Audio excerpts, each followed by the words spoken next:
మీదకి వచ్చి మీరు ఉద్యమం తలపెట్టినారంటే నిజంగా ప్రభుత్వానికి స్పందన కలగాలి వెంటనే. ఎందుకంటే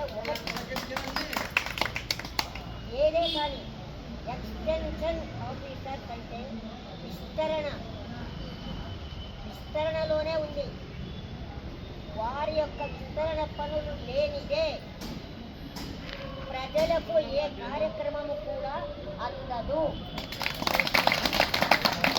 ఇది అక్షర సత్యమే.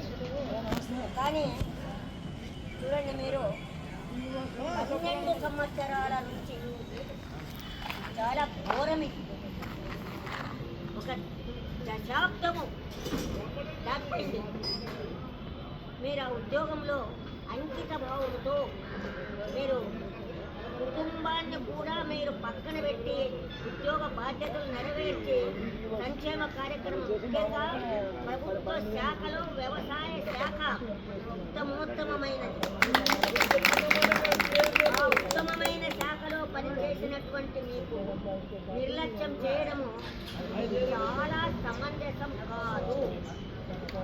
మరి ప్రభుత్వానికి స్పందన అనేది కలిగితే ఏ దానికి చిన్నదానికి కూడా రోడ్డు మీద పడి ఉద్యోగస్తులు మాకు కావాలి అని కంట శోషను మీరు బయట వేసుకుంటున్నారు. ఇది గుర్తించాలి.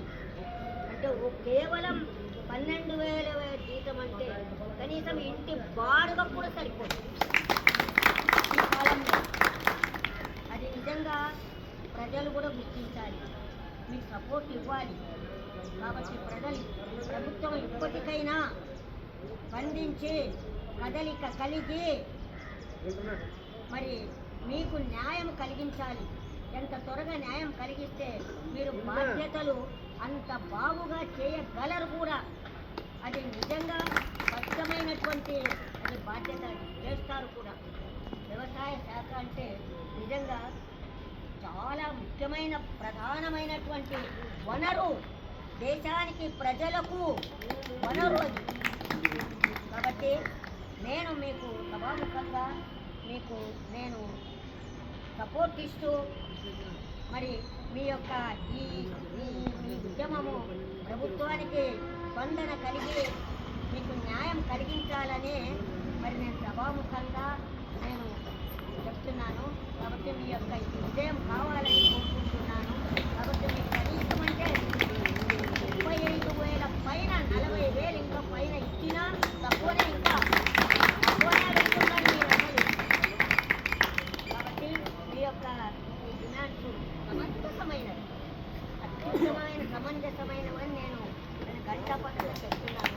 కాబట్టి మీరు ఈ యొక్క ఉద్యమం రాష్ట్ర వ్యాప్తంగా జరిగే ప్రభుత్వం దీనికి వచ్చి దీనికి రావాలి.